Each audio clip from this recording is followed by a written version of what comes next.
Assalamualaikum warahmatullahi wabarakatuh. Berjumpa kembali dengan catatan Syafiq Hasim. Dalam konflik sengit dan perang berbalas antara Hamas, Israel, dan pihak-pihak yang bertikai adalah ironi dunia masa kini. Konflik Israel-Palestina adalah konflik yang bisa dikatakan sangat panjang dan dilatar belakangi oleh faktor-faktor yang tidak tunggal, namun banyak faktor yang berpengaruh satu sama lain. Bisa dibilang konflik mereka adalah konflik yang rumit dan kompleks. Satu pihak mengklaim bahwa itu adalah tanah nenek moyang mereka yang harus mereka kuasai. Satu pihak mengklaim bahwa itu tanah yang sudah ditaklukkan sejak zaman Umar bin Khattab. Jadi bukan tanah mereka lagi. Dunia modern sayangnya melegalkan perebutan kembali tanah Palestina melalui perang pada puluhan tahun lalu. Ada yang bilang ini adalah konflik agama, karenanya kita harus membela dan memberikan solidaritas pada sesama agama. Ini adalah perang Islam melawan Yahudi. Namun apa yang terjadi kenyataannya 20% penduduk Israel adalah penduduk Arab Muslim. Lagi pula banyak orang Yahudi yang tidak senang juga dengan konflik yang terjadi di Israel dan Palestina pada saat ini. Banyak orang Indonesia berharap agar Indonesia bisa ikut menyelesaikan konflik itu. Khutbah-khutbah di masjid dengan garang menghardik umat Islam untuk berjihad membela Palestina. Para pengkhutbah ini kembali membawa sabda-sabda bahwa bersiap melawan Israel yang letaknya sangat jauh di sana adalah penentu kita sebagai Muslim atau tidak. Iman kita tidak dianggap sempurna jika tidak membela Palestina. Para pengkhutbah membuat narasi besar bagi umat Islam di Indonesia soal Palestina Israel. Mereka ini terlalu berharap pada hal yang sebenarnya tidak realistik dalam konteks kita sebagai bangsa Indonesia. Mereka tidak mengerti benar apa yang terjadi di sana.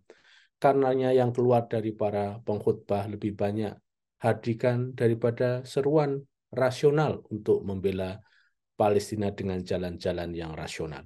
Kita boleh berharap pada Indonesia, namun sampai sejauh mana harapan itu bisa mewujud? Bagi saya, sekuat-kuatnya jihad Indonesia membela Palestina adalah jihad diplomatik. Mengapa? Mau perang ke sana? Punya modal apa kita berperang? Palestina Israel itu jauh sekali dari wilayah Indonesia. Lagian bisa apa juga kalau sudah sampai di sana? Punya keahlian senjata dan berperang juga kita tidak sebagai rakyat biasa. Karenanya serahkan ke pemerintah. Menteri Luar Negeri kita sudah memberikan pernyataan yang benar-benar menghujam, mengutuk Israel. Saya kira itu sudah cukup dan sangat cukup. Jika mau demonstrasi juga bisa. Tidak ada halangan sama sekali oleh pemerintah kita bagi rakyatnya yang ingin melakukan demonstrasi untuk menunjukkan solidaritas kepada saudara mereka di Palestina. Tadi saya katakan konflik Palestina itu sangat kompleks. Mari kita lihat. Hamas atau dalam bahasa Arabnya Harakah Al-Muqawamah Al-Islamiyah yang memulai menyerang dalam konflik ini adalah satu organisasi atau partai politik yang melawan Israel. Hamas ini didirikan oleh Syekh Ahmad Yassin yang beliau sendiri adalah berhaluan Ikhwan. Para pemimpin Hamas hidup di pengasingan sampai saat sekarang. Menurut banyak kalangan, Hamas mendapat sokongan dari Iran yang Syiah. Berdirinya Hamas sendiri konon merupakan reaksi atas Palestinian Islamic Jihad atau PIJ. PIJ ini organisasi perlawanan atas Israel yang tidak berhaluan ikhwani. Jadi Hamas ini memang organisasi yang kompleks dan rumit. Sunni namun menjalin hubungan dengan Iran. Sistem kepemimpinan mereka juga kompleks dan rumit dipahami oleh orang awam, apalagi awam seperti kita. Taunya mereka yang di lapangan berjihad untuk agama, padahal juga mereka berjihad untuk kepentingan politik mereka. Sementara lawan mereka adalah Fatah. Fatah inilah yang kemudian terkenal dengan organisasi PLO, di mana pemimpin mereka dulu adalah Yasir Arafat. PLO inilah yang menjadi partner perundingan damai dengan Israel untuk Palestina. Sampai sekarang, melalui Fatah atas kepemimpinan Mahmud Abbas, masih merupakan rekan pembicaraan damai bagi Israel dan negara-negara Barat seperti Amerika dan Eropa. Sebenarnya kepentingan Hamas dan Fatah itu sama-sama untuk keperluan Palestina. Namun secara internal kedua kelompok utama yang memperjuangkan Palestina ini sering tidak bisa bertemu. Apakah ketidakbisaan pertemuan mereka dipicu oleh soal politik ataukah oleh soal yang lain? Jelas bukan soal agama. Mereka banyak berbeda, namun nampaknya lebih dipuji oleh persaingan untuk menjadi pihak yang paling berpengaruh di kawasan ini. Sementara itu, dari sisi Lebanon, ada organisasi yang melawan Israel bernama Hizbullah. Hizbullah ini adalah proksi dari Iran. Organisasi perlawanan ini jelas-jelas Syiah. Ajaran mereka terkait dengan Syiah 12 imam. Sekretaris Jenderal Hizbullah Hasan Nasrullah adalah orang yang berdedikasi pada Syiah. Kini dalam konflik ini, Hizbullah juga ikut menyerang Israel dari arah Lebanon, di mana wilayah Lebanon masih ada yang menjadi okupasi Israel. Mengapa negara-negara Arab sepertinya diam-diam saja?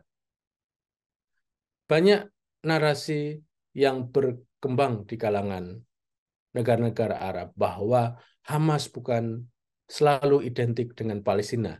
Anggapan ini mungkin ada benarnya karena Palestina memang memiliki banyak organisasi perlawanan dari yang kecil sampai yang besar. Saudi Arabia sendiri adalah negara yang nampaknya kurang memberikan reaksi atas konflik saat ini. Jika mereka mengambil sikap seperti ini, karena Hamas yang di sana, maka itu bisa masuk akal. Karena Saudi adalah rival dari Iran, sementara itu Iran dikabarkan merupakan pendukung kuat dari Hamas. Perkara seperti ini bisa terjadi bukan karena Iran adalah Syiah, namun lebih dari itu secara geopolitik Arab atau Saudi Arabia memang berkompetisi dengan Iran. Mesir sendiri sejak As-Sisi berkuasa langsung berhadapan dengan Hamas karena Hamas dianggap merugikan Mesir. Kelompok Hamas menarik pajak aliran barang-barang di wilayah Mesir. Sebelum As-Sisi, hubungan pemerintah Mesir dan Hamas sangat baik karena Mesir di bawah pemerintahan Ikhwanul Muslimin pada saat itu. Sementara Hamas juga berhaluan Ikhwani. Dalam pikiran kita, mestinya hal-hal seperti itu bisa ditangguhkan lebih dahulu. Namun pada prakteknya, hal-hal seperti ini tidak bisa dipertemukan oleh mereka yang memperjuangkan Palestina di tanah Arab. Kenyataan ini terasa aneh, namun hal-hal aneh bukan yang tidak bisa terjadi dalam situasi perang seperti ini.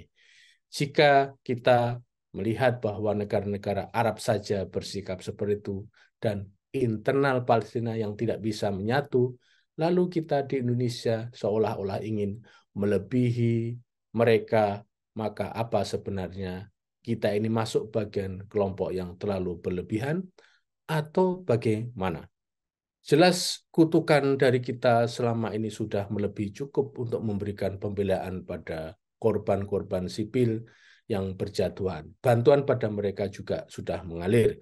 Korban sipil ini bukan hanya rakyat sipil Palestina, namun juga rakyat sipil di pihak Israel. Karena pada kenyataannya serangan Hamas juga membunuh rakyat sipil Israel.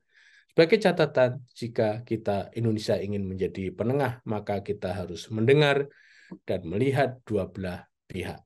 Demikian, wassalamualaikum warahmatullahi wabarakatuh.